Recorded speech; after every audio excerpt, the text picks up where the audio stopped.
I'm Mark Arsen. Welcome to the 0 to 60 podcast. This is episode 2 of our 5th season. It's a monthly feature.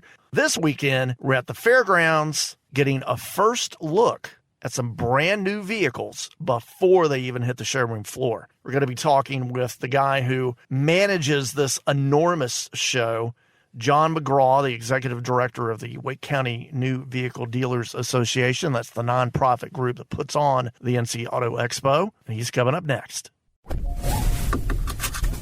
LeithCars.com 0 to 60 with automotive journalist and radio host Mark Arsen. All right, so Mark Arsen here at the North Carolina Auto Expo. Is it still called International Auto Expo? It is international, but for the website, it makes it easier just to say NC Auto Expo. There you go. And I think that's your social media handle, too, NC yes. Auto Expo. All right. So, well, the person I'm speaking with here is John McGraw, who is the executive director of the NC Auto Expo. John, tell folks what they can expect coming out here to the fairgrounds. I know you got 2 buildings, the Jim Graham building, the Expo Center, you got ride and drives, but you tell us what are some of the cool things they can expect to see when they come out here this weekend. Well, first of all, it is a family-friendly event, so there's plenty of room. It's inside, the majority of it. There is a lot of outside. We have the buildings that we go through. We have the Jim Graham building, which is packed with about 90,000 feet of automobiles and all. We have the Expo. We have the Dorton Arena. And in the Dorton Arena, we have the Classic Car Show, so you can go there. The General Motors and Toyota are in the Expo building, and then right outside of the Expo building is Ford and a Chrysler or FCA ride and drive, where if you meet the rules, have a driver's license, but go on our website to look and see, you can drive any of the cars they have. You know, John, for folks that might not be up like we are on what FCA is, FCA, that means you can go out there, you might be driving anything from a Dodge Challenger Hellcat to a Jeep Wrangler Rubicon to maybe a Fiat 500, right? Fiat, yes, exactly. It's FCA is what it is now. Yeah, Fiat Chrysler. So inside, now I love the way you guys do this when you walk into. I don't want to give too much away, but when you walk into the Jim Graham building, and you should, you can see it on the Facebook page of NC Auto Expo. You've got like a runway that looks like a road with the lanes going down it. And then you got all the different brands on either side. Who comes up with that layout? Well, we have worked on it. Now, I have to say Paul White was one that wanted it. He always calls it the yellow brick road, so everybody can walk right down the middle and know it's a good meeting place for you to say, I'm on the yellow brick road is what we call it. It's just a yellow stripe on a black piece of carpet. I know from previous experience, John, one of the cool things bringing my kids out here, and you talk about, being a family atmosphere, which it certainly is. There are plenty of things for kids to do while your parents are doing the ride and drives outside.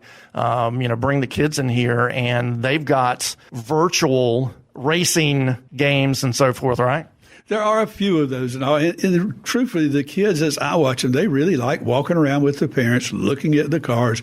It's a great experience. You can go to all of these 3 buildings, so we get a lot of walking exercise. So it's a good family event. How do people get tickets for the NC Auto Expo?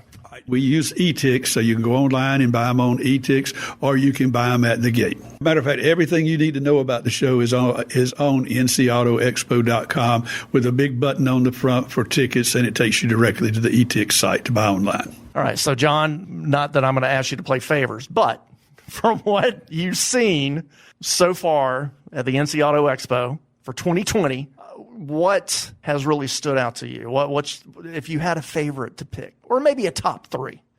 Well, here's when you think about what you would be excited about to come see a car. And every car out here, of course, is exciting about everybody, depending on what you want. We have the Mustang GT. That's a great car. So if you're looking for hot rods, there's the draw. Have you checked out the Land Rover Defender? No, because even now when I was trying to get back there and look at it, there were people all over it. So I couldn't get that close to it. Yeah, that's another that's a big ticket item that's here at the NC Auto Expo. And one of the cool things about the show is that all these models, before they're even in the showrooms, you can come here to the fairgrounds and see them. And this is not a sales thing. This is representatives from the various brands are just talking about the vehicle. You got a question? This is the place to do it, right? Yeah, the gentlemen and the ladies here are trained specifically on the particular brand that they do. They go to school, and it's an intensive school to know all the particular facts on those vehicles. So you can ask them almost anything. I did ask them one time, were you really into cars? And they said, no, I know everything about this particular car. Don't know anything about that one until they train me to do it. So it's that type of situation. They're not no salespeople per se or whatever at that. John McGraw, Executive Director, North Carolina Auto Expo here at the NC State Fairgrounds, happening Valentine's weekend, Thursday through Sunday. And John, thank you for joining me on the 0 to 60 podcast. Thanks again, Mark. We'll have to do this again. If you do come by the show this weekend, look for our LeithCars.com display, which is part of the VIR group, where we've got the smoking hot silver 2018 Nissan GT-R supplied by our Leith Nissan in Cary. We're partnering with VIR to highlight how we can help you get your car ready for a track day at a racetrack like VIR. There's more info on that at our website, LeithCars.com. 0 to 60 is a production of LeithCars.com. Like us on Facebook @LeithCars. The copyright in this podcast and its contents belongs to Leith Incorporated.